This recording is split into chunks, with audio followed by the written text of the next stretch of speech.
There are 3 easy steps in creating your resume link. Let me show you how. Step 1. Register. Go to www.jobs180.com using any browser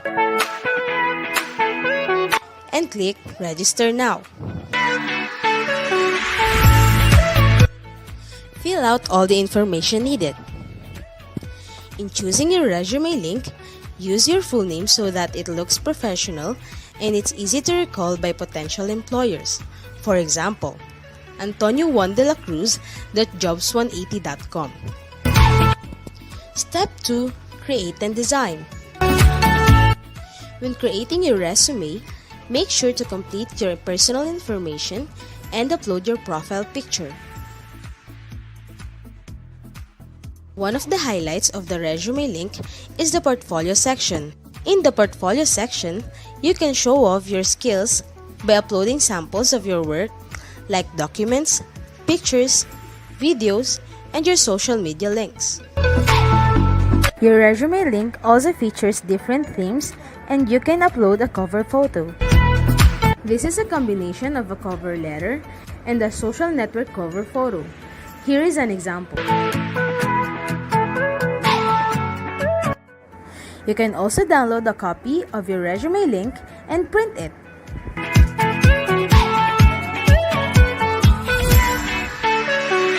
Step 3. Apply for a job. There are many ways to apply with your resume link. First is browsing the job recommendations in your Jobs 180 dashboard. If you're qualified, click Submit Resume Link. So what are you waiting for? Dress up your next generation resume, stand out brightly among the competitive job seekers in the market, and win the heart of your future employers using Resume Link.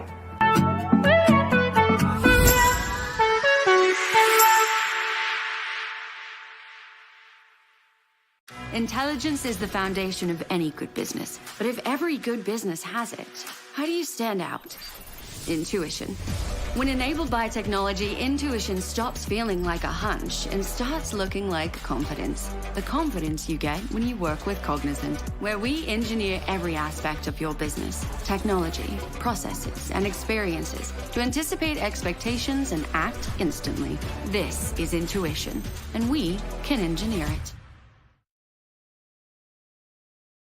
At a time when customers are demanding more value more rapidly, you need a transformation partner that can help make your customer experience your competitive differentiator. For years, RRD Go has been helping companies reinvent how they do business and reimagine how customers connect with their brand. Our customized solutions, deep industry expertise, and highly skilled global talent pool empower clients across every industry. We elevate customer engagement with targeted, interactive, and compelling omni-channel communications, and leverage tech-driven solutions to reimagine customer interactions and accelerate your transformation agenda.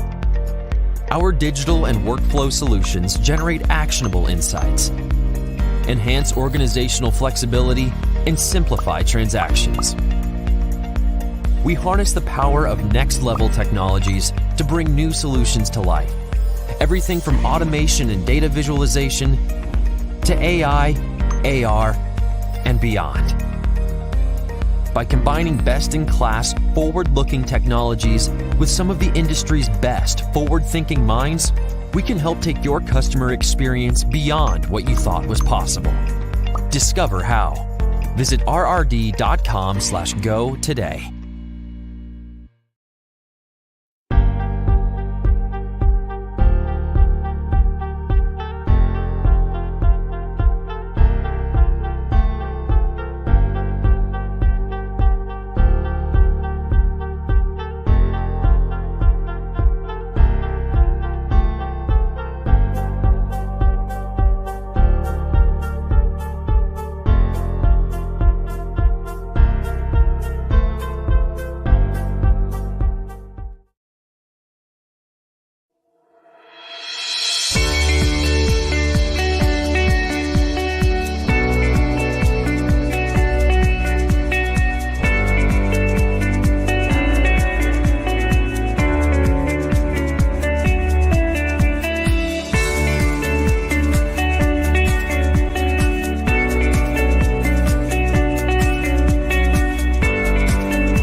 Good morning, magandang umaga, and happy morning, everybody. Welcome to Jobs180.com's 2023 Marketing Me Live with St. Jude College, Union College of Laguna, and Rizal College of Laguna of Phinma Education. Today, we will be joined by speakers from Jobs180.com and TTEC. But before we start the program, may we invite everyone for the opening prayer followed by the singing of the national anthem.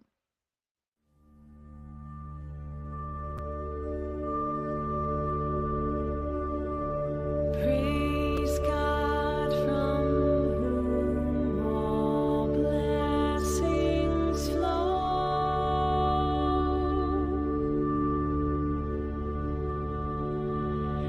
Praise Him, all creatures here below.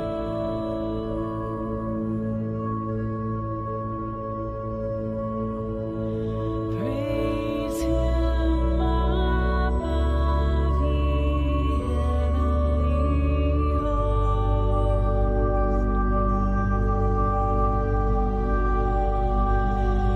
Praise Father, Son, and Holy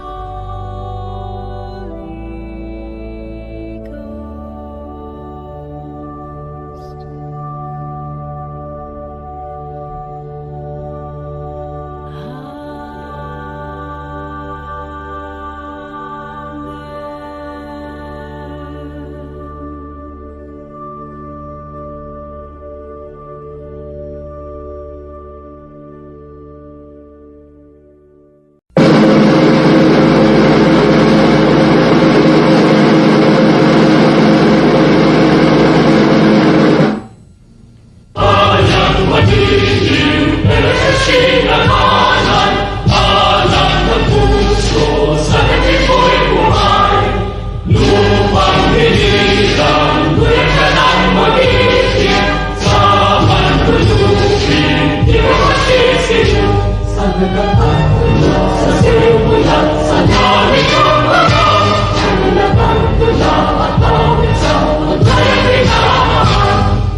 Okay, hello, madlang people, mabuhay. Welcome, everyone. By the way, my name is Namaranan, and I will be your host for today's event.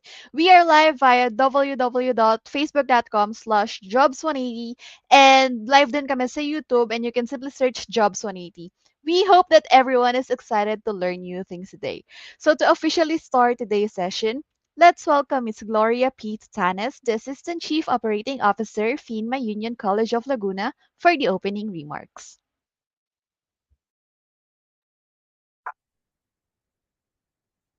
Hello, everyone. Good morning.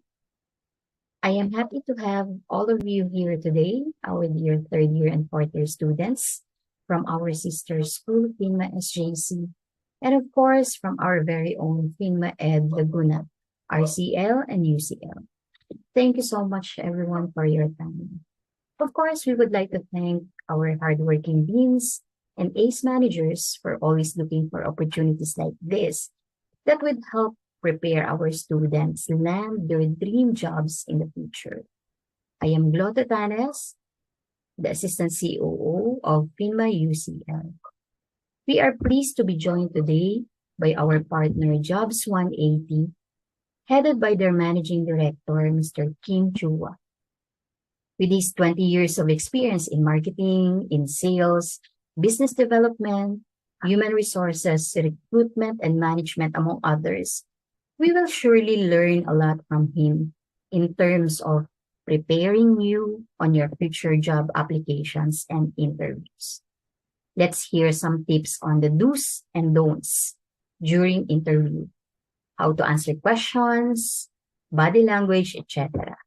This is just one of the many activities of our ACE, our deans, and our partners to ensure we prepare you not just for the board exams, but most especially for your future employment in line with our mission of making lives better through education. Again, good afternoon and welcome to today's interview coaching webinar.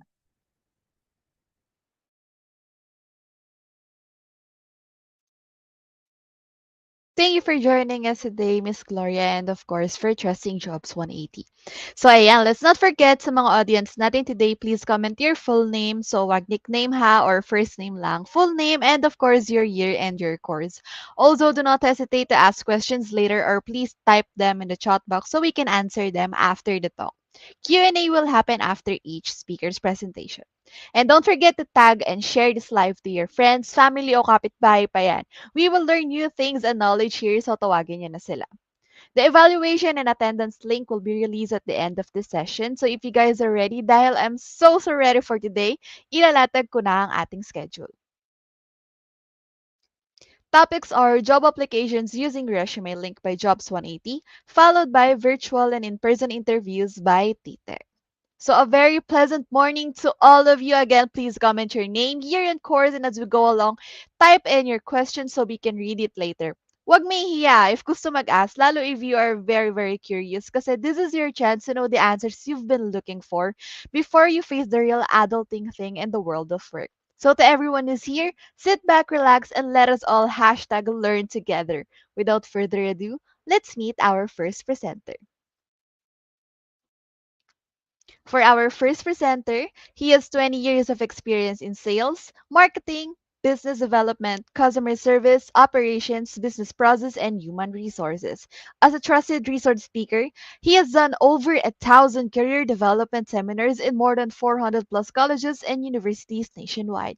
Please welcome Mr. Kim Chua, the Managing Director of Jobs180.com.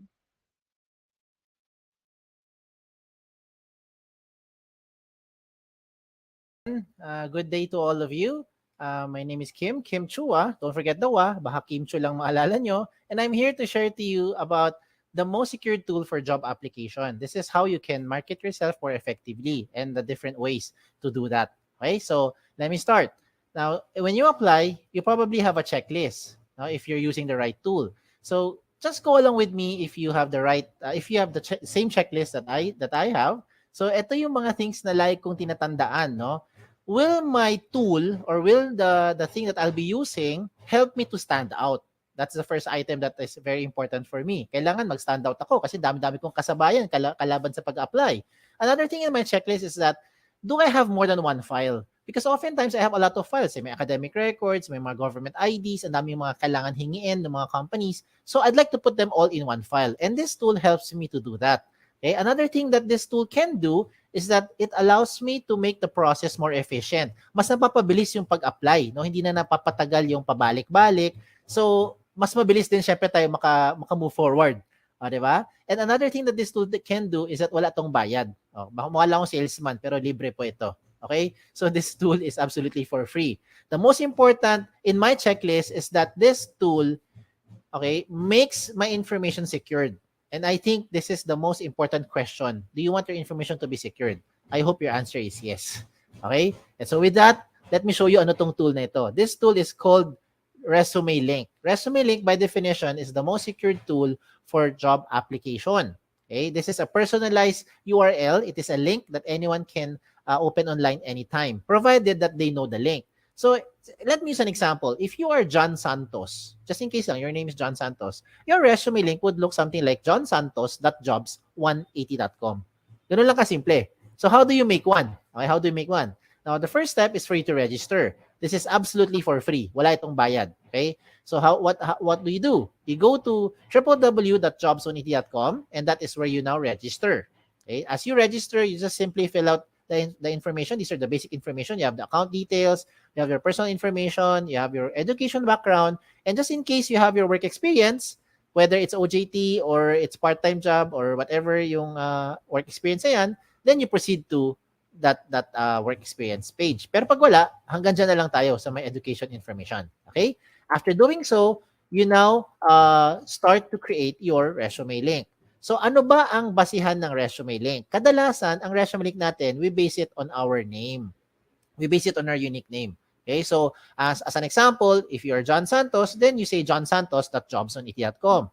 Now, what about during scenarios where you create your resume link tapos may nauna sa inyo? May ibang John Santos, may kapangalan ka, no, nauna sa inyo. Ano mangyayari? Magkakaroon ng red na box. Sasabihin niya, this name has already been taken. Na okay, malungkot pag taken na. Okay lang, maging creative lang kayo ng konti. Pwede mo balik ta rin. Pwede mo sabihin Santos John. Okay, you can also say Santos J, o kaya J Santos, o kaya JS, di ba? Or SJ. Depende sa link na gusto mo gawin. Basta importante, wala kang kapareho kahit kayo may kapangalan. Now, another thing I'd like to emphasize here, wag po kayong OA. Pag gumawa kayo ng resume link, huwag mo gagawin tipong nakalagay, cutie pie, lover boy, Barbie doll, di ba? Because it doesn't sound professional. Imagine going to a company and the HR will ask you, do you have a resume? Tapos sasabihin mo sa kanya, meron po, ang resume ko ay eldiablo.jobsonit.com. Di ba? Baka matakot yung HR sa inyo. So I don't recommend that you do something like that. Just stick to your name. Whatever your name is, it will sound professional. Okay?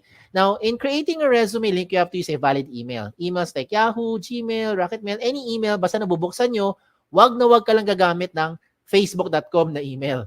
Okay? Do not use something like, example lang patrick@facebook.com na email. Do not use patricia@facebook.com na email. Okay? In short, do not use @facebook.com na email. Because if you use @facebook.com, you will no longer be able to receive notifications being sent to you by the companies as well as jobs180.com. Okay? So use something that you can open. Why is it important for you to open your email? Because you have to verify your account. Okay? Remember, pag nag-verify, yan ang ebidensya na ikaw nag-register talaga. Yan ang proof. Diba? And at the same time, if you verify your account, then you'll be receiving notifications from the companies as well as Jobs on 80. If you do not verify your account, hindi nyo na po marireceive yung mga notification ng mga companies. So, sayang naman. Diba? Might as well verify your account first. Okay? Now, you're done with the first step. After you verify. So, ano na ang second step? Ang second step is the most logical of all the steps. You have to complete all the information. Very logical. Sino sa inyo mag-apply sa mga kumpanya, bungi-bungi detalye? Sino sa inyo magbibigay ng resume sa mga HR tapos kulang-kulang details nyo? I don't think you'll do that because you're just wasting your time. Instead, kumpletuhin yung information nyo bago kayo mag-submit dun sa mga companies. Okay? So, step 2, complete the information. And how do you do that? Punta kayo ulit dun sa website, www.jobs180.com, and this time, you don't need to register again kasi may account ka na eh. What you need to do is you have to log in. Okay? Now, as you log in, you start to put your registered email or your resume link and your password na ikaw lang may alam.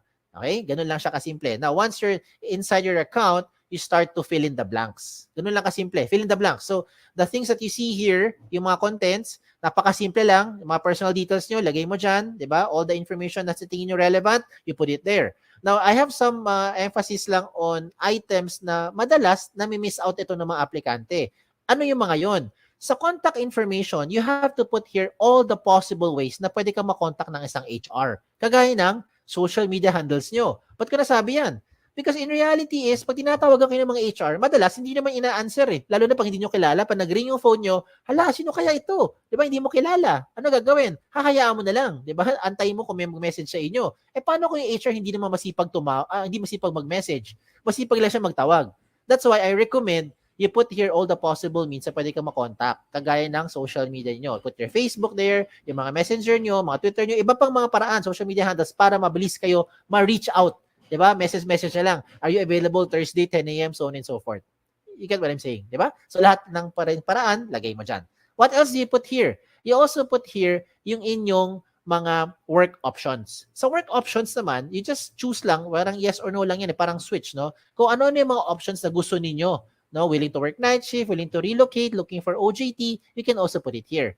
Okay? And then in terms of education, obvious naman, yung alma mater nyo, lagay nyo dito. Diba? Yung mga pampakapal ng resume, sa seminars attended, kahit magkopyahan pa kayo ng mga classmates mo, okay lang. Basta lang make sure, alam nyo na pag-usapan doon sa seminar na yon. Pagdating sa certification, ganun din yan. Walang limit sa space yan. Achievements, recommend ko dito is you don't only put yung mga achievement nyo inside the school. Okay? Kasi hindi naman lahat tayo academically inclined. Some of us are not very active sa school, pero active tayo sa mga social civic organization. Diba? So, even if it's outside of the school, you can also put it there. As long as you think it is an achievement, you put it there. Okay? Now, in terms of skills and languages, isa-isahin ko lang yan ha. Sa skills, do not limit your skills dyan lang sa course nyo. Hindi porkat education ng course mo, ang ibig sabihin, ang skills na alam mo lang ay magturo. Hindi porkat accounting ang course mo, ang alam mo lang gawin or ang skills mo ay mag-debit, credit, at mag-balance sheet. Diba? So, marami kang alam na iba pa mga skills na kahit walang connect sa course, you can also put it here. Sample, photography, diba? Videography, diba? And all the other things, calligraphy, pwede mo ilagay dyan. Okay? When it comes to languages, I'm sure alam nyo, 2 lengguwahe na. At the minimum, you know English and you know Filipino. If you know local dialect, to be specific, lagi mo Tagalog, Chamacano, Bisaya, Kapampangan, 'di ba? Ilonggo, wala naman limit sa space eh. 'Di ba? If you know foreign languages, put it there. Chinese, Japanese, French, Vietnamese, kung ano man 'yan, ilagay nyo. Because what you're doing is you're trying to market yourself more effectively to the prospective company. Now, when it comes to references, sigurado naman ako yung mga references nyo, kilala nyo. Ang tanong lang dyan, kayo ba kilala nila? Kasi madalas pag tinatawagan namin yung mga references nyo, hindi kayo maalala. Yung pinakamalupit dyan, hindi talaga kayo kilala. Okay, so please advise yung mga references nyo na ginawa nyo silang reference para at least they know what to tell about you. Okay? Now, at this point, I'd like to highlight yung mga things that you don't find in a traditional resume. Ano yung mga yan? Diba? Ito yung mga yun. Let me start with the portfolio section. The portfolio section is where you now upload evidence of your skills. And I think with this day and age, dito pumapasok yung efficiency ng ating application sa mga companies. Because oftentimes, when we apply to companies, marami mga hinihingi, mga pre-employment requirements. They will ask for mga documents, mga proof that is showing na yun talaga yung mga skills nyo. So, kung ano man meron yung mga documents, you can now take a picture, you can scan them, and you can upload it here. Example, government IDs. Diba? Meron ka mga transcripts, academic records. Diba? You can put that there. Okay? Kung meron mga medical clearance na kailangan, ganun din. Hindi na kailangan magpabalik-balik sa company. Oh, ayos ba? Oh, ito pa. Diba? But wait, there's more. Ito na yun. Itong isa pang gusto ko i-recommend sa inyo, yung tinatawag natin selfie video. Nowadays, I think, it is not very difficult to create a selfie video. Diba? May TikTok nga kayo eh. Diba? Alam mo naman paano gumawa ng selfie video. So I don't need to teach you how to create a selfie video. What I need to share to you na lang is yung anong kailangan sabihin pagka gumawa ka ng selfie video. Okay, this time, what I recommend is you say something interesting about yourself. Okay? So, you pretend that you're being interviewed by the HR. Diba? Ano yung matiyatanong sa atin? Why should we hire you? Diba? Tell me something about yourself. Why should we consider you among all the other applicants? O, di ba? Ang kagandahan ngayon is you create that video for about 1 minute or less. Hindi kailangan sobrang haba, no? Mga 1 minute lang or less. Pero ang maganda rito is na-evaluate na nung HR yung inyong communication skills. If you can speak in English, then I recommend you speak in straight English. But if you cannot, it's okay as long as you're able to show your personality. You can also showcase here yung mga hard skills nyo. Ano yung mga hard skills? Kagaya ng mga video na panood ko dati, pinakita nila how to use a soldering iron, how to properly handle a welding machine, diba? How to fold table napkins. O, ganun, diba? So, depende ko ano yung mga skills na alam mo at depende ko ano yung nasa field mo rin, diba? Na napag-aralan, diba? So, gusto mo magpakita ka paano mag-balance sheet, pwede rin. O, diba? Again, it really depends on what you wanted to show dun sa HR. Ang point is, you don't need to travel back and forth para lang ipakita on the spot dun sa HR yung inyong hard skills. And most importantly, hindi na kailangan magkaroon ng maraming aberya, maraming storbo. Diba? Sometimes when we try to contact you for the phone interview, maingay yung background, hindi marinig. Diba? Mahina signal, maingay, ano nangyari, nasa biyahe. Diba? Or sometimes hindi magtugma yung schedule. At least with that selfie video, it makes the process now more efficient.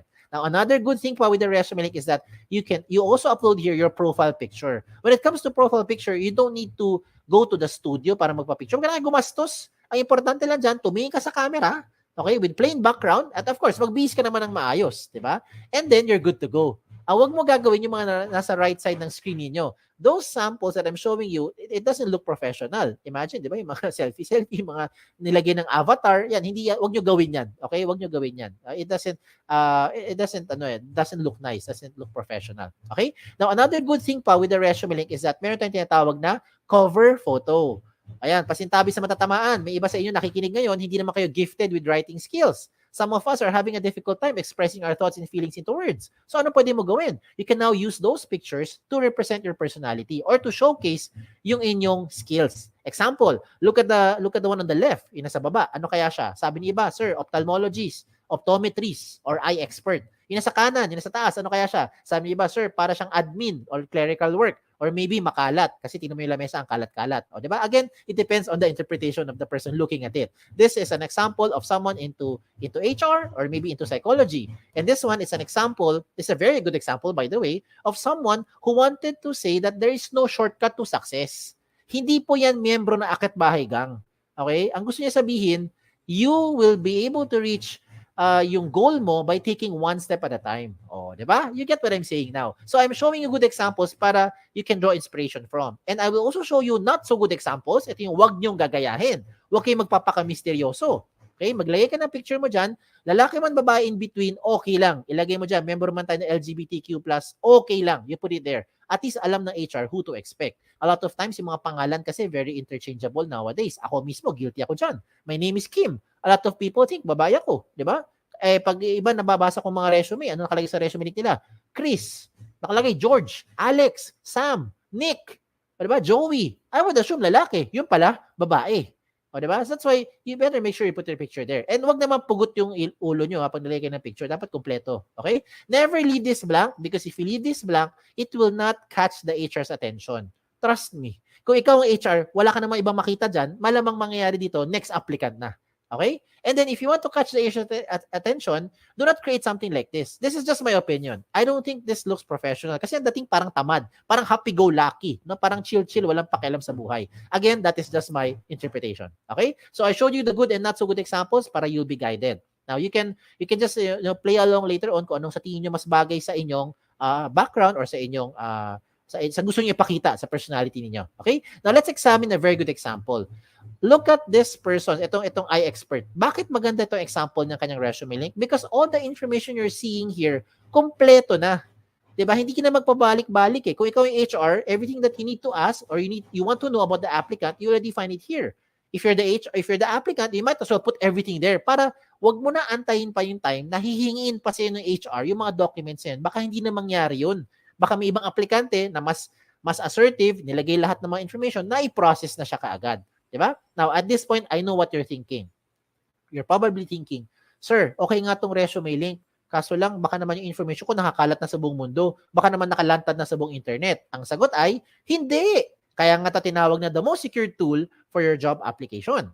Diba? Bakit? Because you control your privacy settings. Ikaw mismo, as an account user or as a resume link owner, ikaw ang may control ng privacy settings mo. And how will that happen? When you log into your dashboard, as you can see in my screen, when you log into your dashboard, you will find the resume link settings. Pagpunta mo sa settings, mapuntahan mo yung privacy settings at dun ka mamili ngayon ng information you want to show or hide in public. So let me use an example. If you don't want to show your birthday, what do? You turn it off. You don't want to show your references, you turn it off. You don't want to show your address, what do? Turn it off. Diba? So yung mga information na in-off mo, hindi lalabas sa public.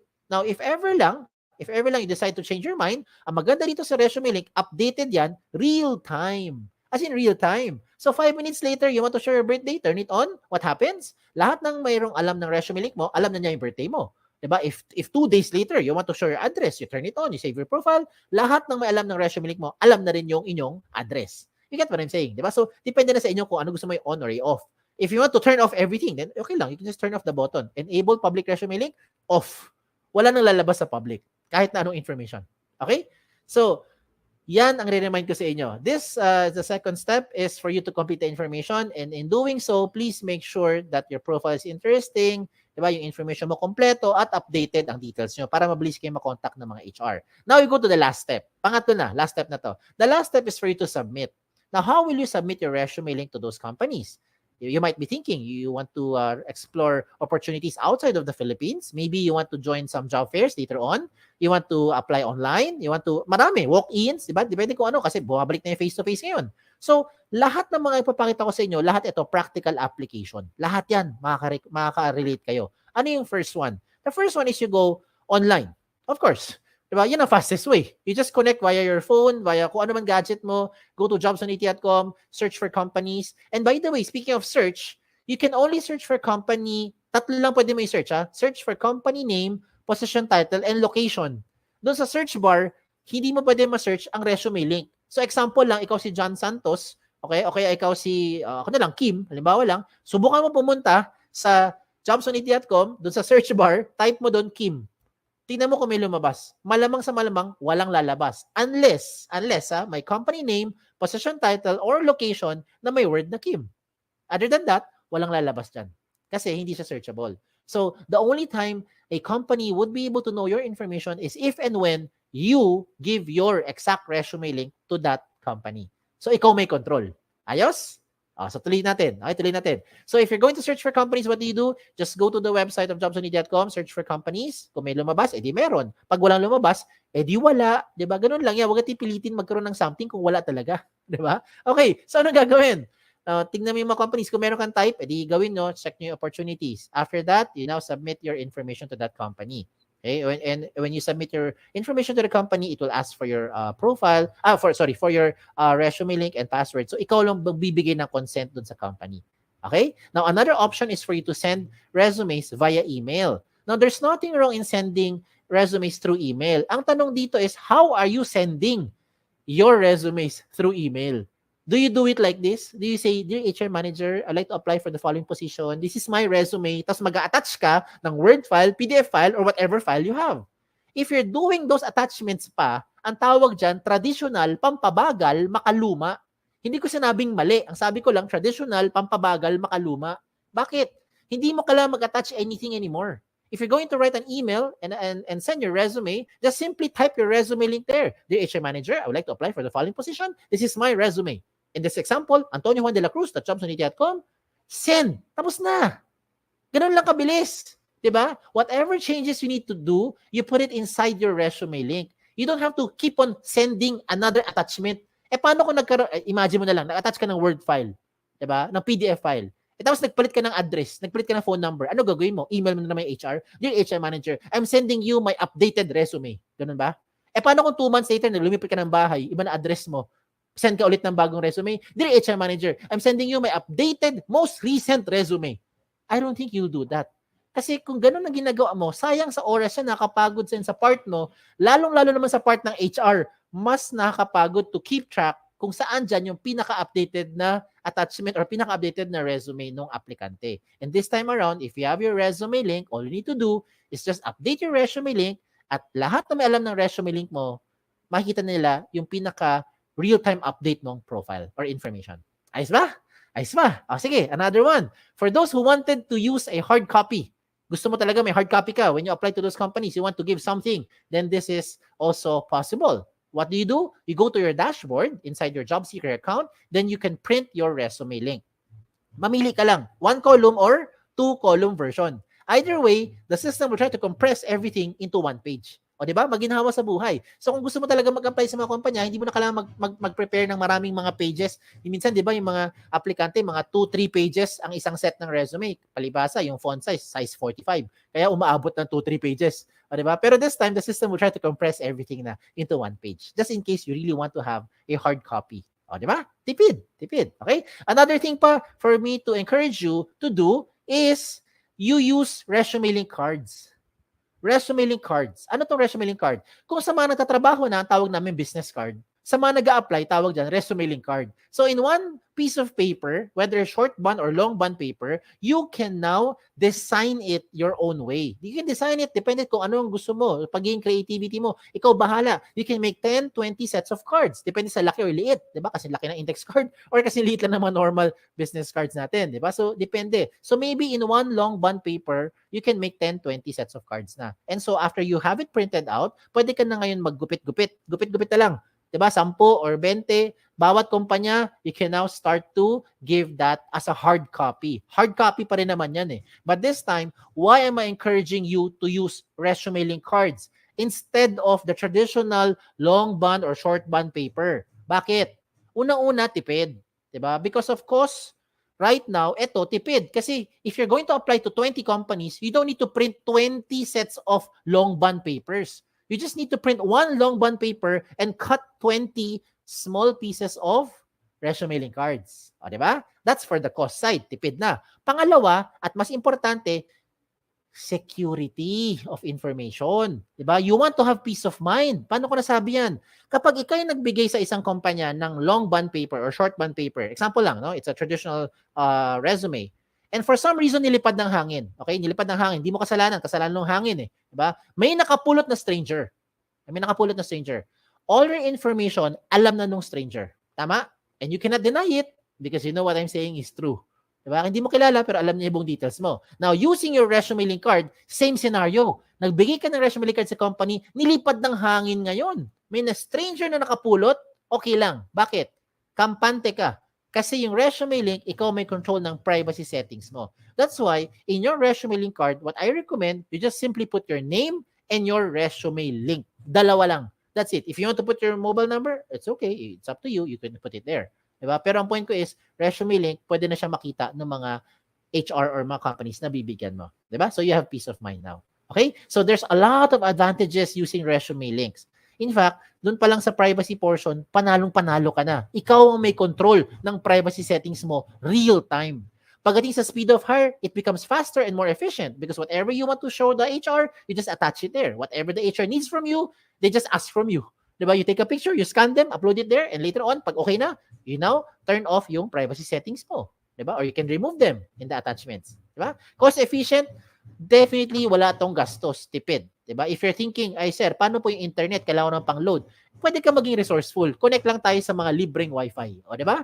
And then, pagdating sa flexibility, if you really want to have it printed out, yung inyong resume, you also have the option to print it out. That's like how I showed it to you, 1 column or 2 column version. Either way, it's really up to you. Pero ang point ko is, ResumeLink na lahat yan. Okay? And you can use this to any platform, whatever platform you want to share it to. You want to share it sa mga messenger nyo, you want to share it sa email, sa Viber, sa text, di ba? Gusto mo, kaya ko bahala. Di ba? Gusto mo, sulat mo sa papel, tapos gawa ka ng airplane, palipad mo, di ba? May nakakuha, alam niya yung ResumeLink mo. Ikaw bahala. Okay? Ikaw may control kung sino ang gusto mo bigyan. Okay? You don't have to use your USBs anymore. You don't have to save it sa hard drive. Baka mawala pa yung USB nyo. Delikado. Diba? Wag na. Baka kung ano pa makita ng mga nakakapulot ng mga USB na yan. Okay? So you don't need to worry about compatibility as well because this is compatible to any platform. If you're using Android, you're using Safari, kung ano magamit mo, pwede yan sa kahit anong version. Okay? And so, just to promote lang, if you want to be part of our team, we're also hiring. Mismo sa jobs180.com, we're hiring for several opportunities, several vacancies yan. Check out na lang yung aming jobs180.com/jobs180 na page. Okay? And by the grace of God, shout out lang ako, right now we have more than 400 plus colleges and university partners nationwide from north all the way to the south of the Philippines. Thank you, Lord. O, diba? Ang kinalat namin, hindi lang virus. Biro lang. Kinalat namin ResumeLink. Yan ang kinalat natin. So, a lot of schools now, including your alma mater, are now using the ResumeLink. So, I hope it doesn't stop here. No? You become a blessing to others as well. If you have friends, you have yung mga relatives mo, na sa tingin mo kailangan nitong tool na ito, you can share it to them. Wala namang bayad eh. Libre naman yan. Okay? And so, as we close this portion, I'd like to discuss some of the frequently asked questions. Baka ito yung mga agam nyo or ito yung mga questions na gusto nyo tanungin. Sagutin ko na muna. Okay? Unang tanong, can I give my resume links to companies who do not know about jobs180.com? The answer is absolutely yes. Basta alam nila eksaktong link mo at ikaw may control sino bibigyan mo nun. Ikaw lang ang magbibigay. Diba? So, ikaw lang may alam sino binigyan mo. Okay? Now, second question. Is it the same as other job platform kagaya ng JobStreet, LinkedIn, or any other job site? The answer is no. May dalawang pagkakaiba. And let me use an example here. Let me do a shout out to JobStreet, no? Because I think you guys know what JobStreet is. So, shout out lang to them sa mga nasa JobStreet.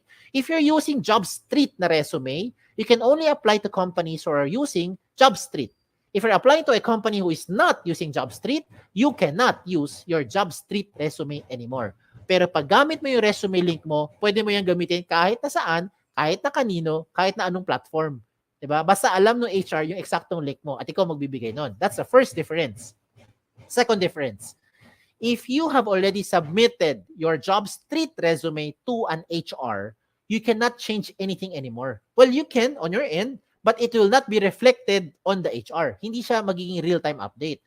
Comparing it to resume link ni Jobs 180, you can update it real time. 2 days later, 5 minutes later, 6 weeks later, ikaw bahala. Anytime nag-update ka ng information, lahat na in-update mo, dagdag bawas, will be reflected real time across all na may alam ng resume link mo. Okay? So those are the two major differences. Now, pagdating sa pangatlong question, yan ang pinaka-simpleng tanong. Can I keep my information secured? I hope by this time na-convince ko na kayo na ito na ang pinaka-secured na job application platform. Okay? So, use your resume link. Number 4 question, I think, is the most important question. How often should you update your resume link? The answer is every time. Every time na meron kang babaguhin. Okay? Every time na meron kang babaguhin. Lalong-lalo na yung contact details mo. Kasi imagine, binago mo lahat. Binago mo yung work experience mo, nagkaroon ka ng awards, nagkaroon ng achievement, hindi ka naman makontak ng HR. Wala rin, di ba? Sayang din. That's why you have to update yung contact details nyo. Okay? And the last question is just a trivia. Trivia lang, palaisipan. Why is this called jobs180.com? This is called jobs180.com because we want to turn your life around 180 degrees. And in case you're wondering, no, you wanted to raise a concern, bakit hindi po 360? Kasi pag 360 degrees, you only go back to where you started. Ikot ka lang na ikot, wala kang pupuntahan. 'Di ba? Bumabalik ka lang kung saan ka galing. Oh, ha? Oh, 'di ba? Char lang 'yan. Okay? So, anyways, again, kung meron pa kayo ibang questions, just in case you have questions, okay, you may send those questions here through our website, www.jobs180.com. You can also email us or email me here sa info@jobs180.com. You can like us on Facebook, follow us on Twitter, Instagram, pati na rin sa TikTok. Okay? So, check us out on all our social media platform. Okay?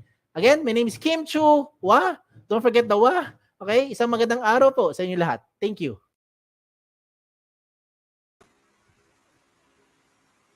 Hi, Sir Kim. Good morning po.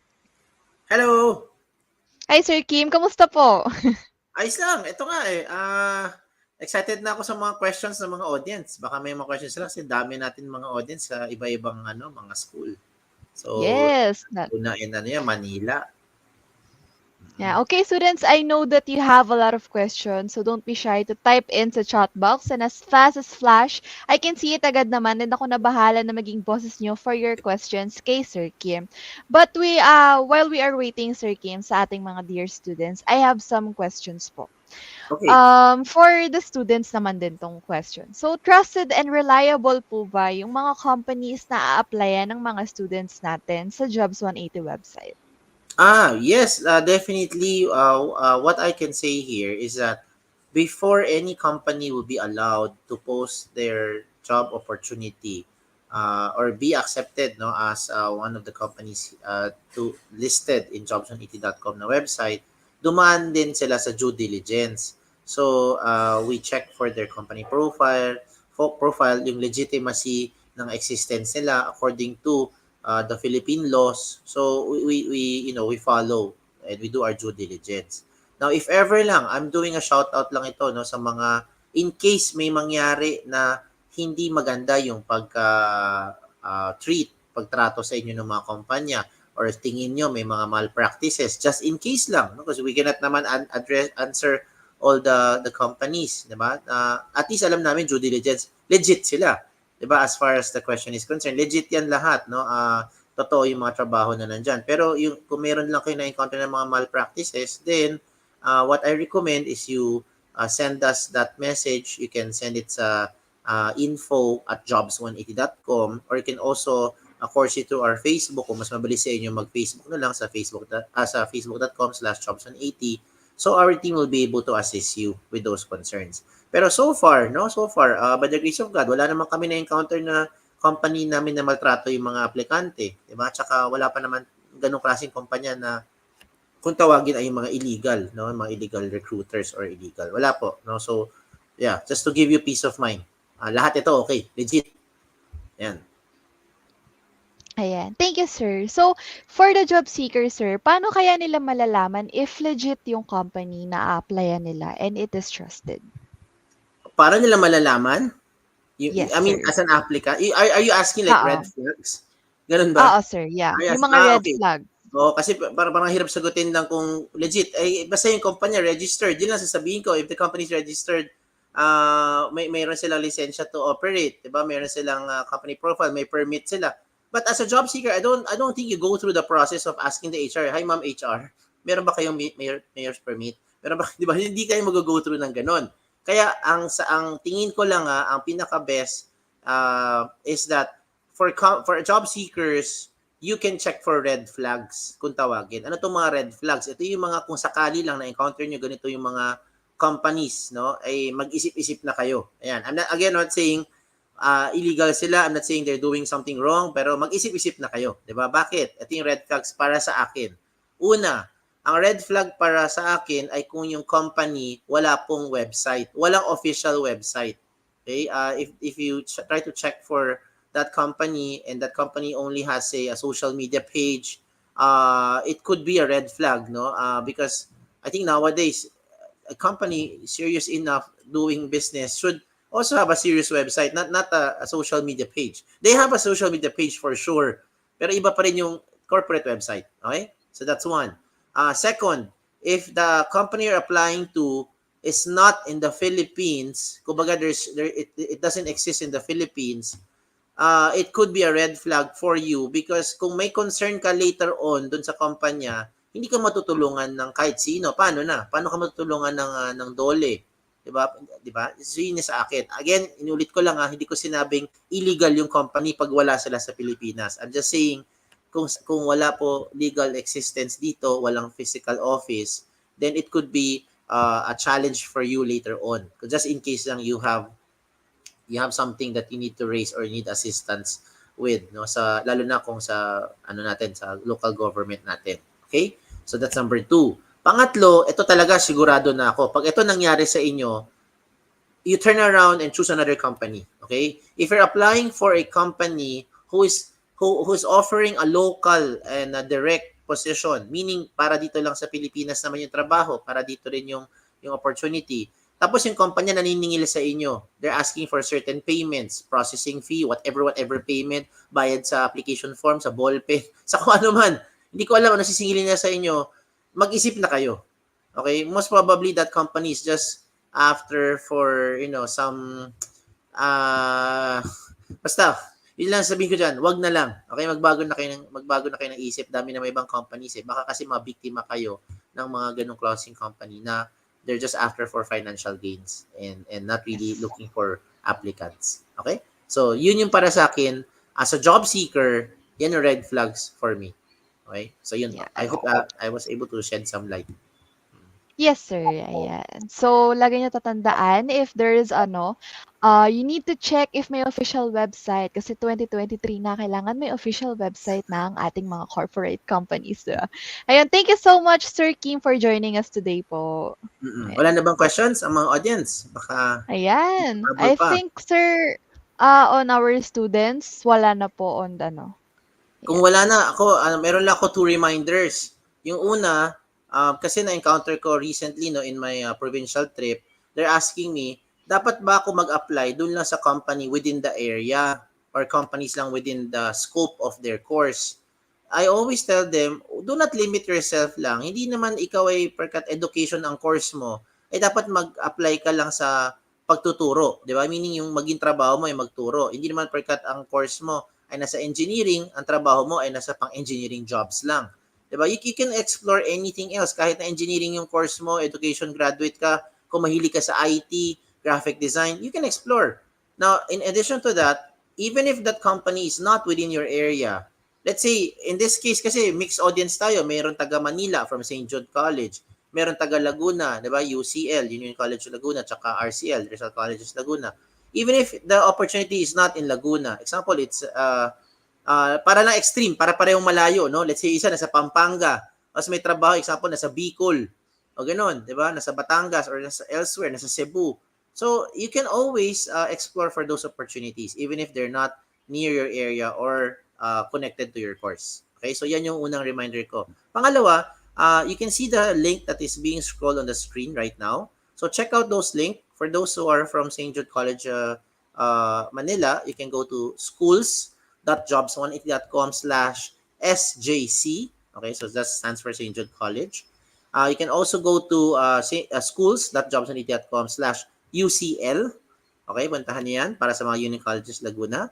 And then for those naman who are in RCL, you can go to, medyo mahaba tong link, you go to schools.jobs180.com/Rizal College Laguna. And medyo haba ng konti, no? Rizal College Laguna. You go check out those link for your respective schools. Marami pong opportunities nandyan, hindi lang pang fresh grad, marami rin pang internship. Iba-iba po, mga trabaho. So you can check them out. Now, in case lang the audience who's listening right now are not from those schools, do not feel left behind, 'di ba? You can always check out jobs180.com, www.jobs180.com at doon po kayo mag-submit or mag-apply. Kami po, meron din kaming mga opportunities right now mismo sa team namin. We are hiring internally, no, for more people because we're also expanding. If you're interested, please check out jobs180.com slash jobs180. That's basically our career portal page namin mismo. Tingnan nyo po. And you're all very much welcome to apply and be part of our team. Submit nyo lang yung resume link sa amin. Okay? I think that's it, Ma'am Nam. Wala na akong gusto i-remind. Mahaba na yung mga sinabi ko. We have another speaker here. Yes. Anything else? Wala na. That's all for me. Thank you so much, Sir Kim, for joining po. Okay. Thank you, Ingat Ma'am po, Nam. sir. Bye-bye. Bye-bye. You may visit www.jobs180.com to find out more on job applications and resume links. So for more information and updates, you may visit their Facebook and Instagram page at Jobs180. So we're also available at Twitter and TikTok. For our next presenter na tayo, guys. Ayan. She is our graduate of a Bachelor of Arts major in psychology from University of Perpetual Health System Delta, started with TTEC way back 2018 as a talent acquisition specialist and promoted as supervisor last April 1, 2023. She has been in the company for more than 5 years and managing 6 recruiters. Please welcome Ms. Michelle Marie Domingo, Supervisor Talent Acquisition Delivery of TTEC. Hey, Miss Mitch. Hi, good morning. Good morning, Hi. everyone. Good morning po. Ayan. Can you I guys think hear me your loud and screen is clear? up. Yes po. Super clear and Okay. super loud. Ayan. All right. Ayan. I Thank you think so your screen is much. up po. Thank Okay. you. Thank you po, Miss All Mitch. right. So, good morning, everyone. So, of course, I would like to introduce myself as well. So, my name is Mitch. And then, I just would like to share that whatever Mr. Kim mentioned earlier about the resume, the things that he shared, it's really very very important that you guys take note of that because you won't reach the interview stage if let's say for example there are a lot of challenges in terms of HR in accessing your resumes and so on. So please keep that in mind, everything that he shared in terms of the tips and all.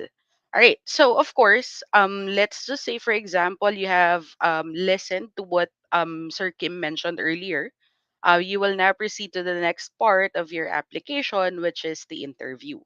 So, of course, I am here to basically help you guys in that aspect. Okay? All right. So, of course, I will be again introducing myself. I'm gonna share with you our goal as to why I am invited to also present here.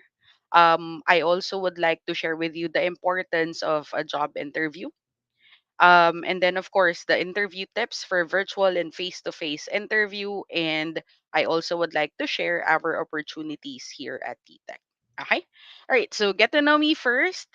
All right. So just like what I was introduced of, I am working at TTEC.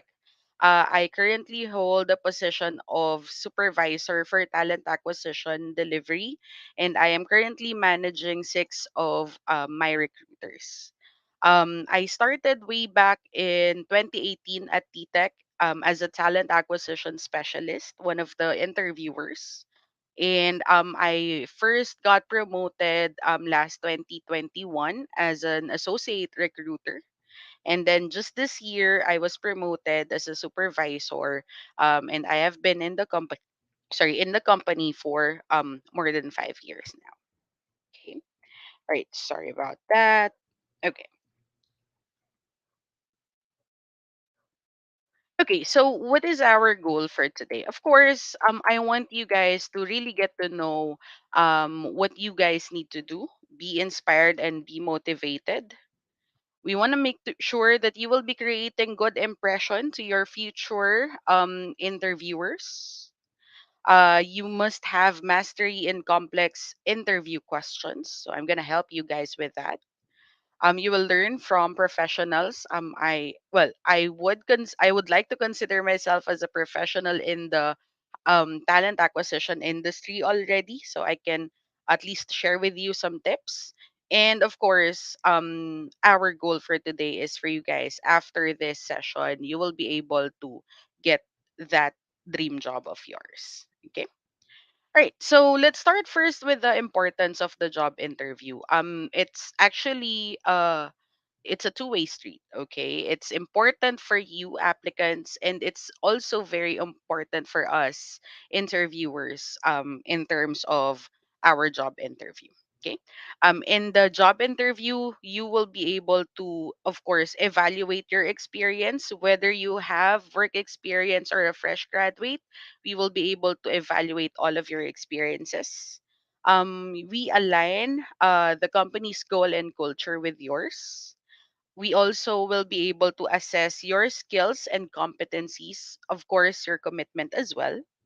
And of course, we'll also be able to discover the most qualified candidates for the job. Okay, that's really the main reason as to why you guys are actually required to undergo an interview. Okay. um in your aspect or in your point of view, you would also get to know a lot of things if your skill set also meets the expectations of the company, because you don't want to apply for a job that you're not going to be good at, you're not going to excel, you're not going to like, or most importantly, you're not going to be happy, right? So you want to know, during the job interview, if you feel that the job is for you or not. Now, how are you going to prepare for a job interview? There are a lot of different things to do in terms of preparing for a job interview. Okay. Um, you guys are very big on TikTok nowadays, and I'm very sure that you have been seeing a lot of TikTok videos, sharing, tips on how to prepare for job interviews and so on. And I'm not saying that those are wrong, but of course, you also have to be really careful in choosing, a video reference that you're going to follow. Okay. And I'm not saying that this will be the perfect way to prepare for a job interview, but this is how most of the HR personnel or the HR experts in terms of hiring would view you, in terms of your preparation for your job interview. Okay?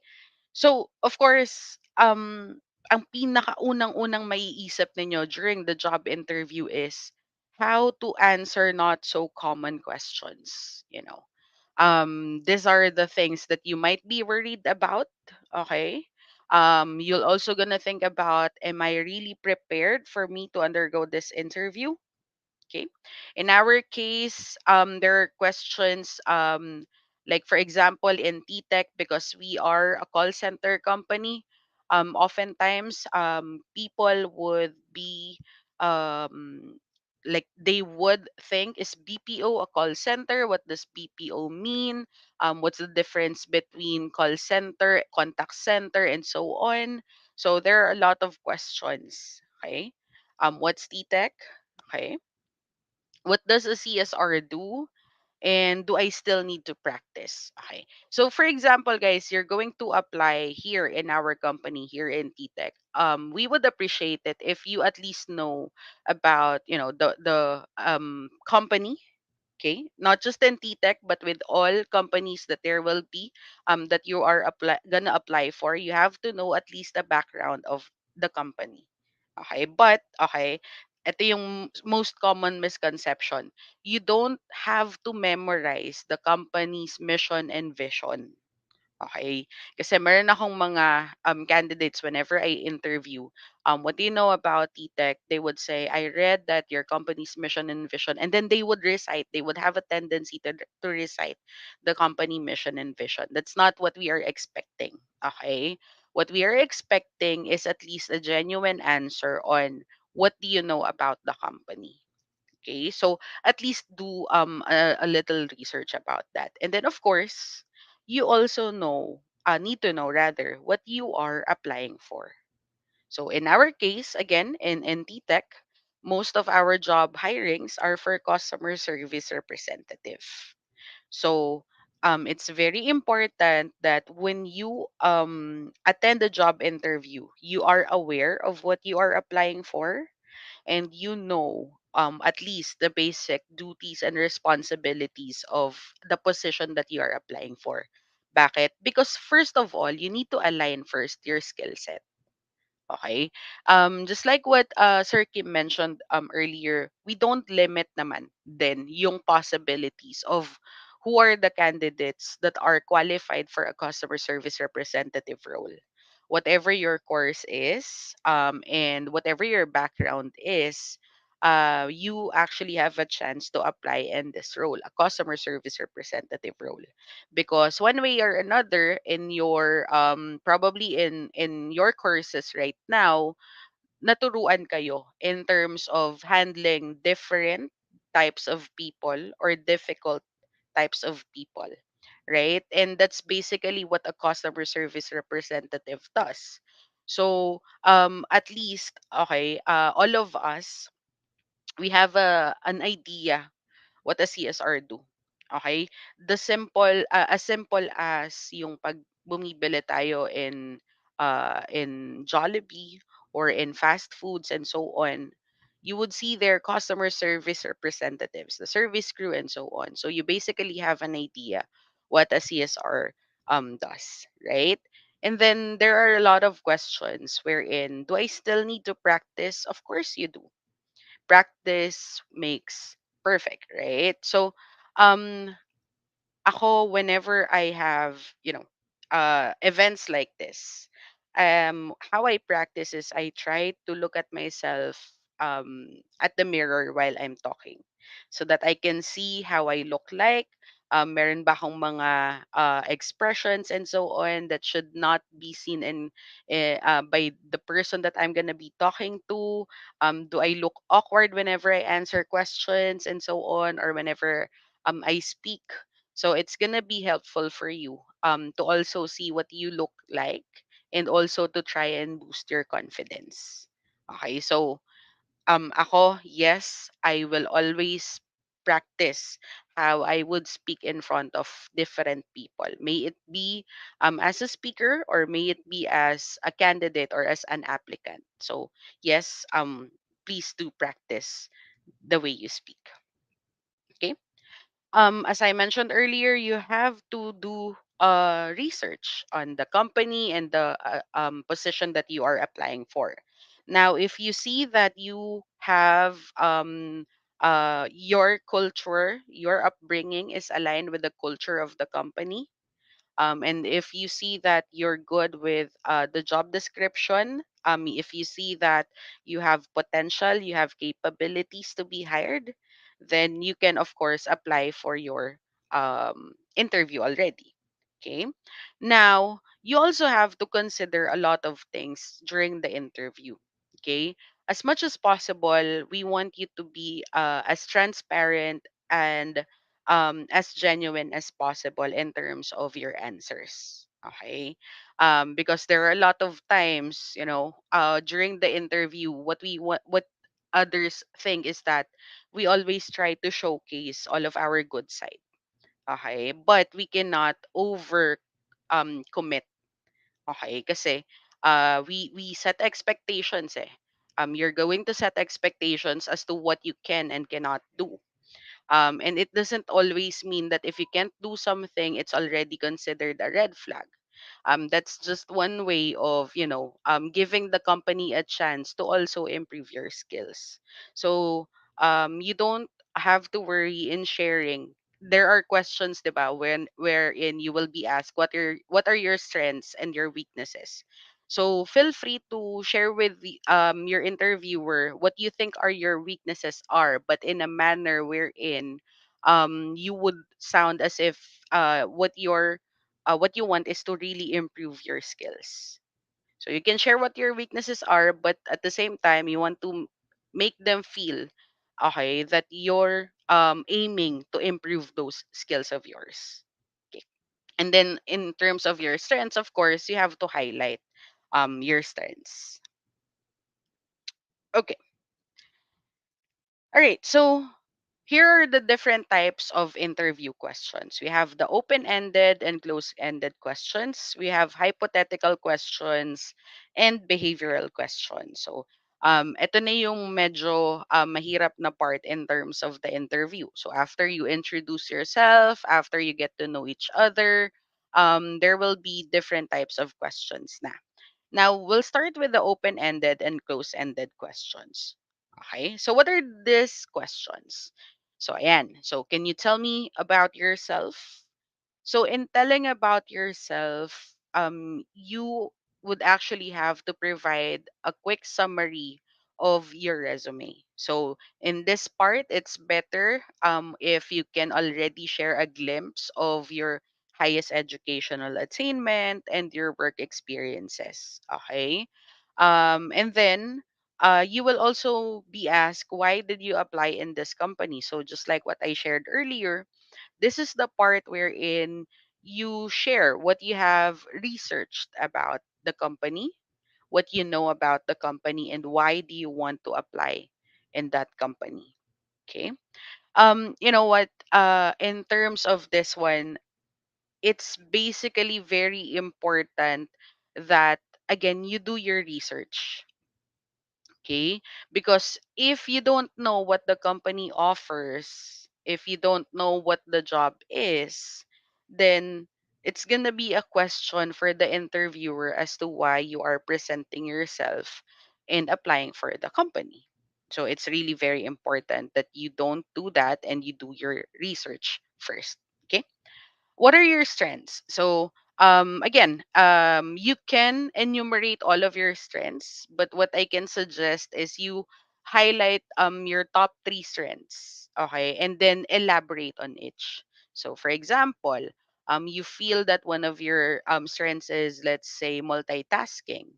Okay, you provide at least a short, let's say, explanation as to why you said that you one of your strengths is multitasking.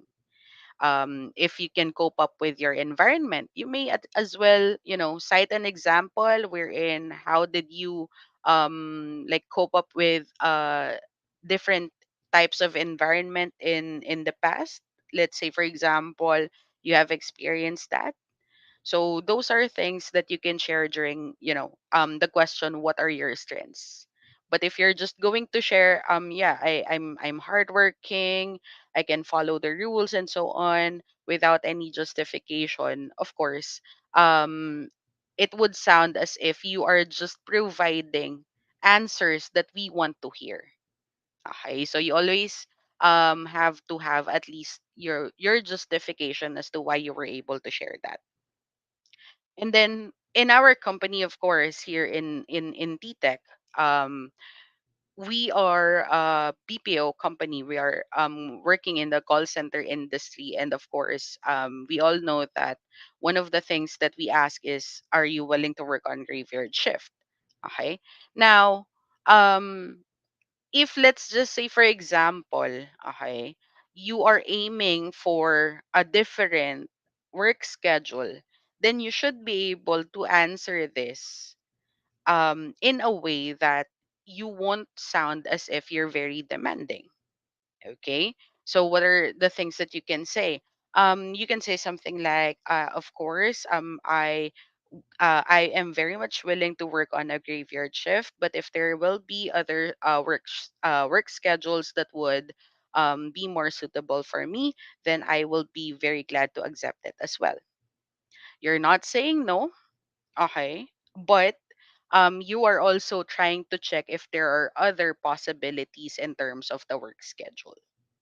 But of course, in the call center in the BPO industry, it's really it's given already that we would want candidates who has a very flexible schedule. But what I'm sharing is in terms of a different company setting wherein you will be given the chance to really choose work schedules. Then that's how you can answer the question. Okay. Now, in terms of hypothetical questions, us in TTEC, we still use the hypothetical questions, okay, but we rarely use this. because I'm not so sure with other companies, but because in TTEC, whenever we say hypothetical questions, there are tendencies wherein the candidates would just give us answers, that we want to hear. Okay, we want to base it on the questions that they have experienced really. So we rarely use hypothetical questions. However, if in any case that, let's say, in your future job search you will be asked hypothetical questions like this, then I can definitely share with you how to answer these questions. Okay. All right. So how would you describe the role of a call center representative? When you say describing the role of a call center representative, or let's say you are applying for a different job, when you say how would you describe, this is how you perceive the job to be. Okay. What are your ideas, your knowledge in terms of the position that you are applying for? Again, I go back to what I said earlier. That's the reason why it's very important that you do a little research on what you are applying for. Because more often than not, it's not gonna be provided to you. You will be asked, okay, on what do you think the position is for. Okay. Another hypothetical questions, these are usually one of the questions that I have encountered before. How would you describe red or blue to someone who's visually impaired? Now, if you're gonna hear this question for the first time, you would think that this is a very, very hard question. Okay, but the technique here is to keep your composure. Okay, it's okay if you're gonna stop in about 3 to 5 seconds so that you can compose your thoughts, you can organize your thoughts. Okay.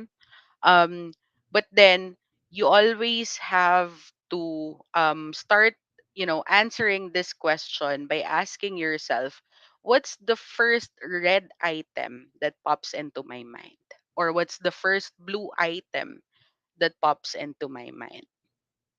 Okay. So if that doesn't ring a bell, you you relate it to emotions. Whenever you say red, whenever you say blue, what's the first emotion that you can think of? And why is it emotion? Because again, you are to describe this to a person who's visually impaired. So you have to think about how the visually impaired person would understand how you would describe this color. So for example, for red, okay, so whenever you're feeling that blood rush into you, okay, let's say for example, you can compare red whenever you feel loved, you feel excited, or you have a feeling of extreme emotions like anger, happiness and so on. That's how I would describe the color red. Now, in terms of describing the color blue, so whenever you feel relaxed, calm as water, or you also feel very sad, so that's how I would describe the color blue to you. So you used emotions rather than describing things, because you are talking to a visually impaired person. Okay. So what would you do if you won the lottery? A lot of things you can answer here. This is a hypothetical question. So you can be as creative as possible in terms of the questions, sorry, the answers that you're going to provide. But most importantly, you always have to make it a point that you stay within the range of the topic that you are trying to discuss with your interviewer. Okay, so you can be as creative as possible in terms of answering hypothetical questions. And actually, what we are looking for, okay, whenever we ask hypothetical questions, is how you would come up with things to say, even if the question seemed impossible. Okay, we are looking at how you would come up with an explanation for something, because okay, number one, it's also a test, or it's also a predicament that we are checking, testing your critical thinking ability. We're also checking your problem solving skills and so on by just, asking these types of questions. Okay. So, um, there's always a reason as to why we are asking questions like this one. Okay. All right. Now, in terms of behavioral questions, now these are the most common and widely used questions in TTEC. So I cannot confirm with other companies, but in TTEC, these are the questions that we normally use. So when we say behavioral type of questions, these are questions wherein mostly they are scenario based. Okay. So questions like, tell me about a time when your supervisor was rude to you. How did you handle the situation? And you can often answer this with SBO: situation, behavior, and outcome. So you start with the situation when you experience the time when your supervisor was rude to you. You share to your interviewer what was the situation all about, what was the scenario, okay? And then what did you do during that time? So you will um, proceed to the behavior part of your questions. So what did you do? What was the things that you explained, or what are the actions that you did during that scenario? And of course, the outcome. Okay. So what happened? So how did it turn out? So those are the things that you should be able to share whenever you answer behavioral type of questions. Okay. Now, in all of the interviews that you probably will be experiencing, the most important thing, aside from, being able to answer the questions, is that you should be able to be conversational whenever you are asked questions. Okay. You make it sound as if it's engaging. You make it sound as if you really know what you are saying. And you make it sound as if you are excited whenever you share your story. Okay. Because it's very important that we see how badly you want the job and how badly you want to be hired for the company. So it's really very important that you prepare how you will answer these questions. Okay. All right. So, in terms of the body language, facial expressions, and nonverbal cues. So, in TTEC, for example, we have two different types of interview. We have our face-to-face interview, and we have our virtual interview. Okay. In face-to-face interviews, of course, it's really very important that you will be able to have awareness on terms of your body language, facial expressions, and nonverbal cues. Okay. Facial expressions is really very important, especially when your interviewer is conducting a behavioral type of interview. Okay. Any slight movements in terms of, if you cannot make eye to eye contact, if, you flinched a little and so on, those are things that could make a lot of difference in terms of the interviews. So again, that's why whenever I do, speaking, whenever I talk to other people, before that, if it's a very very important interview, then I try to practice myself by looking at the mirror, facing the mirror, and really just trying to speak so that I can see, do I have, negative facial expressions whenever I share my work experiences before, or do I have, weird body language and such, so that you can have your self awareness whenever you are dealing with interviews. Now, in a virtual interview, of course, it's gonna be a different scenario. Although there will be facial expressions as well that can be seen, especially if you are on a camera on interview, it's not as visible as it is in a face to face interview. Okay. So probably the things that I can share with you, if you are going to be on an interview that is, let's say, virtual, then the best thing to do is to really be prepared and be in an area that is conducive for interview. So there shouldn't be any background noises, distractions, or anything that may affect your interview result during your, I mean, the discussion. Okay, it's really very important that you look professional in terms of your interview. May it be face to face interview or may it be virtual interview. Okay, at least show your interviewer that you are prepared by dressing up as well. Okay, so if it's a face to face interview, then of course the expectation is you try to dress up for it.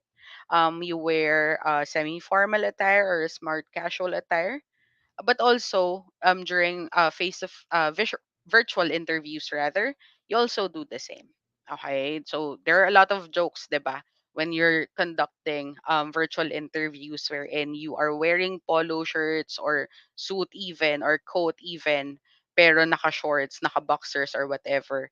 That's okay. Okay, we don't have anything against that. Pero kasi it's really very important, that you dress up for your interview so that you will be able to make a good impression of yourself then during the interview. Okay. Right. So, before I share with you, opportunities and benefits at TTEC, I would like to share with you, a scenario that I have encountered before. Okay. So I have this, candidate that I have interviewed. I was on my third year in TTEC, and this candidate really came very prepared. You know, she walked in on site. She's, dressed to kill, and she had a large suitcase, sort of, with a lot of information, credentials, resume, and so on.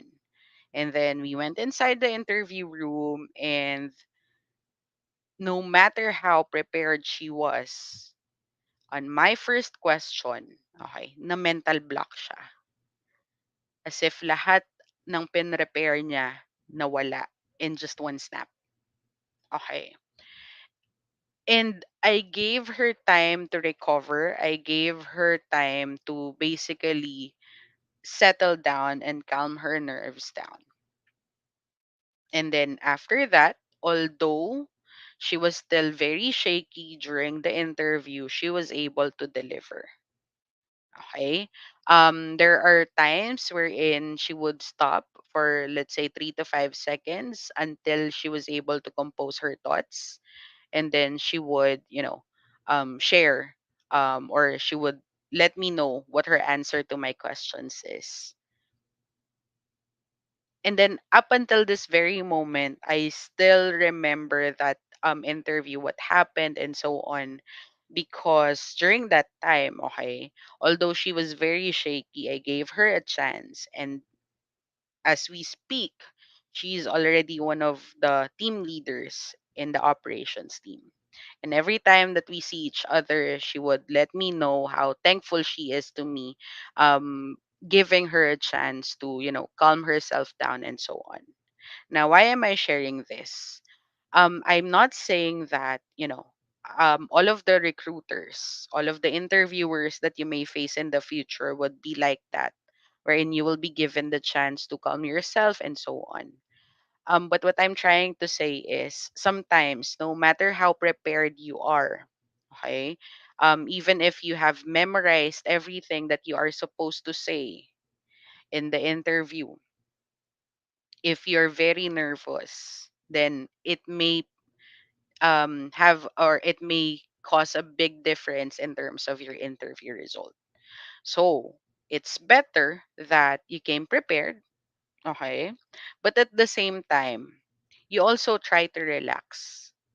Okay, remember, what you want is for your skills to be highlighted. What you want is for you to sound as if you are the best candidate for the job. And you won't be able to do that if you are shaking and if you are very nervous. Okay? All right. So, yep. Speaking of opportunities and job openings that we have here in TTEC, We have a lot of TTEC sites all over the Philippines. We have our South Luzon sites, Lipa and Santa Rosa. Our Metro Manila sites. We have our Northern Luzon sites in Pampanga, Novaliches. We also have in Visayas, and actually we are worldwide. Wherein we also have TTEC sites in different uh in different countries abroad. Okay. But here in the Philippines, so we have at least 10,000 free courses and learning modules. So while you are working with us, we are still working on improving your skills, mentorship programs, HMO coverage, and so on, educational assistance program. This is one thing that I will always be proud of that TTEC offers. So while you are working, there's also a possibility for you to continue studying. And we offer a tuition reimbursement program as well. And we also have employee counseling programs for everyone. May it be financial advice that you need, legal advice, counseling, and so on. We have that. Okay. All you have to do is to visit our website at ttechjobs.com, and you will be able to see there our hundreds and thousands of available applications or available positions that we have, whether you are here in the Philippines or outside of the Philippines. Okay. All right. So we're also at Jobs 180. We're also part of that very, very helpful platform that was discussed earlier. And we have a corporate website, so we're legit. So yeah, this is where you can view our job hirings at jobs180.com/ttechjobs. And there you go. Those are the things that I can share with you today. I hope that you were able to learn a thing from or two from me. Thank you so much. Hi, Miss Mitch. Hello po. Hello. Hi. So, kamusta naman po kayo? How are you feeling today? Well, I felt that I was the one being interviewed. So ako yung kinakabahan. But I hope that I was able to at least share a thing or two with, the students that we have here. So thank you for having me. Yes. Thank you po, Miss Mitch, for being here with us. So, okay, students, don't hesitate to type in your questions. But while you guys are formulating it, and I know marami kayong questions kay Miss Mitch, ako po muna ang magtatanong for you Sure. guys. So, while waiting po for our students, Mm-hmm. so they're gonna go graduate po kasi. So, some are Mm-hmm. really scared to answer some type of interview question. So, for example, some are scared to answer yung what are your weaknesses dun sa kanila. So what are the right answer po kaya for the students or for our job seeker to answer that specific question po? Yes, it's always kasi 'di ba? It's always very hard to admit weaknesses. Not just in job seeking but also in real life. And some of the people would look at it as if hindi ako matatanggap pag sinabi ko tong weaknesses ko na to. Okay, so that's always the misconception regarding that. But if you look at it on a different perspective, just like what I shared earlier, whenever you're asked questions, what are your strengths and your weaknesses?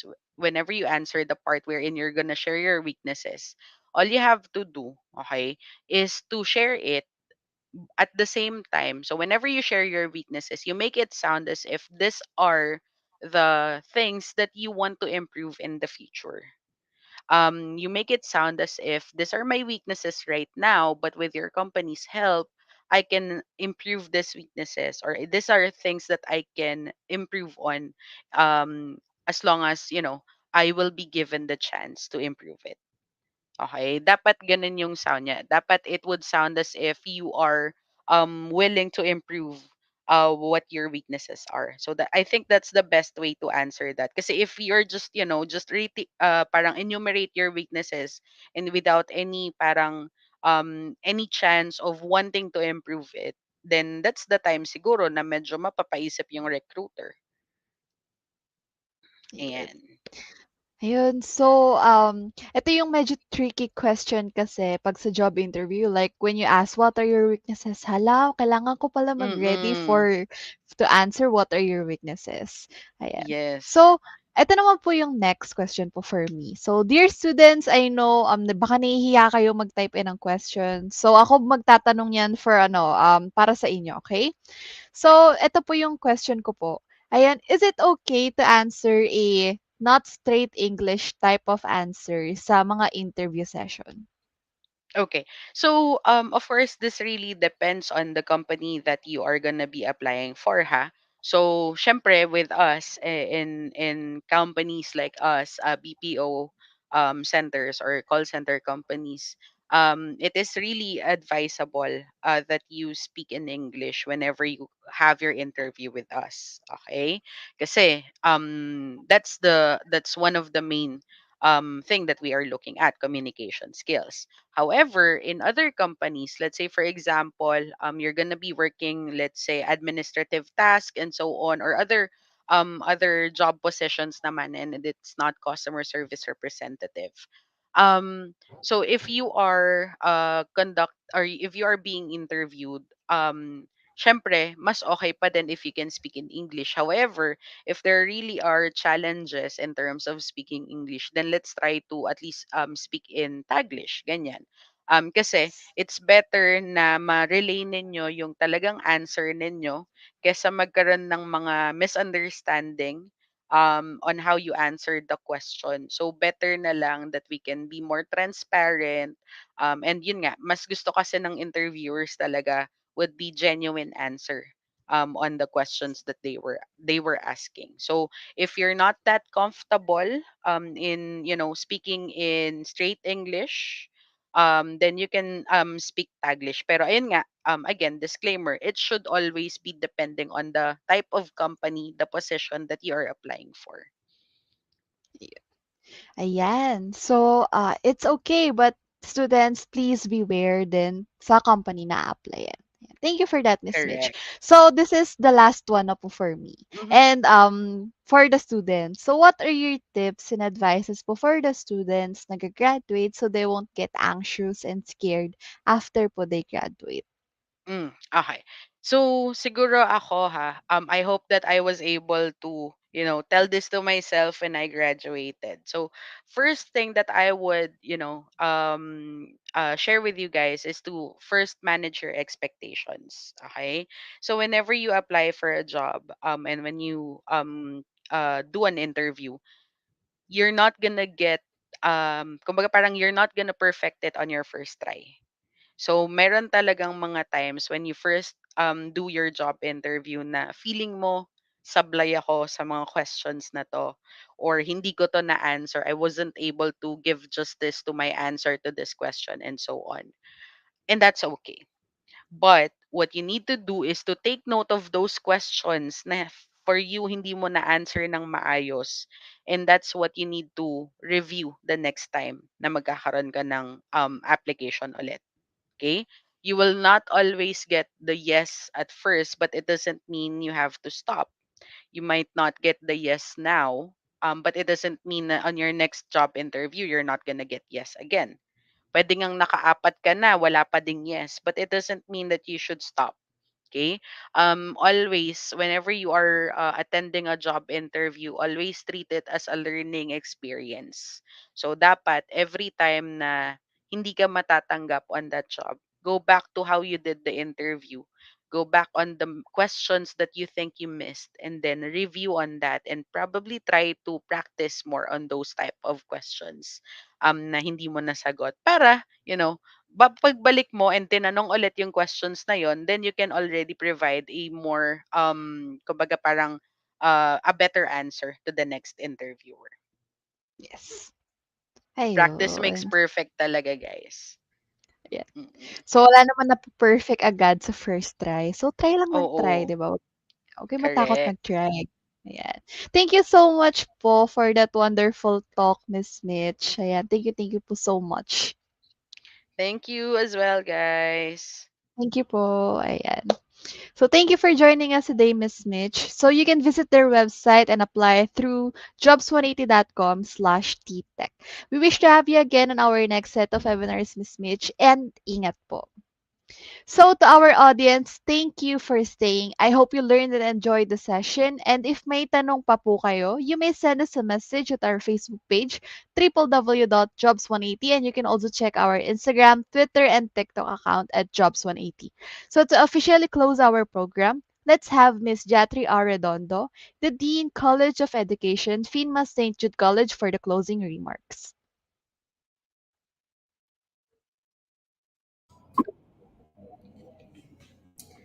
As we conclude our interview coaching session in partnership with Jobs 180, I want to express my heartfelt appreciation to each of you for your active participation and enthusiasm throughout this insightful journey.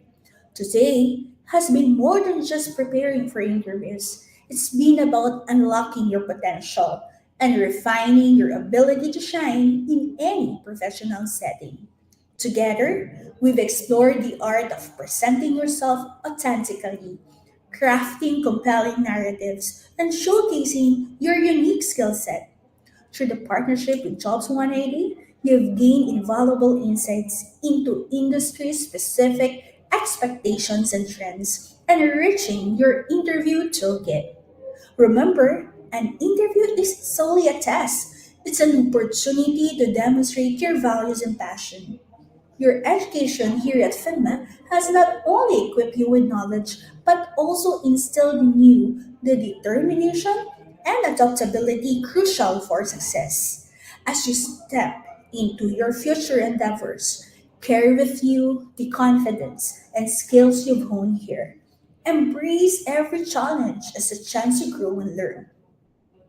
I extend my gratitude to Jobs 180 for their support and guidance in this endeavor. Your collaboration has empowered your students with industry relevant knowledge. Thank you. And to you, students, thank you for your dedication and commitment. I am confident that each of you will embark on your professional journeys with poise and competence, making both Figma, Education, and Jobs 180 proud. Wishing you all the best in your interviews and future endeavors. Go forth and conquer. Thank you.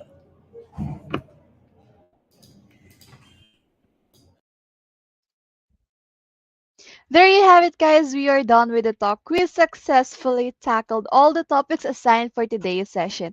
Do not forget to evaluate this event. The link is flashed on your screen and is also available at the comment section. This will also serve as your attendance for today. Also, to get your e-certificate today, the code is flashed sa inyong mga screen. Scan it lang, guys, and you can also copy the link that will be sent sa ating chat box. We would like to thank each one of you guys for staying all throughout the event, and we hope that this webinar helps you be prepared in the world of work.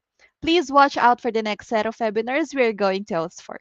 Please check our Facebook page for the topics that will be discussed, and you're welcome to join in on those sessions too. The program has finally concluded. This is your host, Nam, and we will see you again soon. Ad Astra Abisask. At a time when customers are demanding more value more rapidly, you need a transformation partner that can help make your customer experience your competitive differentiator. For years, RRD Go has been helping companies reinvent how they do business and reimagine how customers connect with their brand. Our customized solutions, deep industry expertise, and highly skilled global talent pool empower clients across every industry. We elevate customer engagement with targeted, interactive, and compelling omni-channel communications, and leverage tech-driven solutions to reimagine customer interactions and accelerate your transformation agenda. Our digital and workflow solutions generate actionable insights, enhance organizational flexibility, and simplify transactions. We harness the power of next-level technologies to bring new solutions to life. Everything from automation and data visualization to AI, AR, and beyond. By combining best-in-class, forward-looking technologies with some of the industry's best forward-thinking minds, we can help take your customer experience beyond what you thought was possible. Discover how. Visit rrd.com/go today. Intelligence is the foundation of any good business. But if every good business has it, how do you stand out? Intuition. When enabled by technology, intuition stops feeling like a hunch and starts looking like confidence. The confidence you get when you work with Cognizant, where we engineer every aspect of your business, technology, processes, and experiences to anticipate expectations and act instantly. This is intuition, and we can engineer it.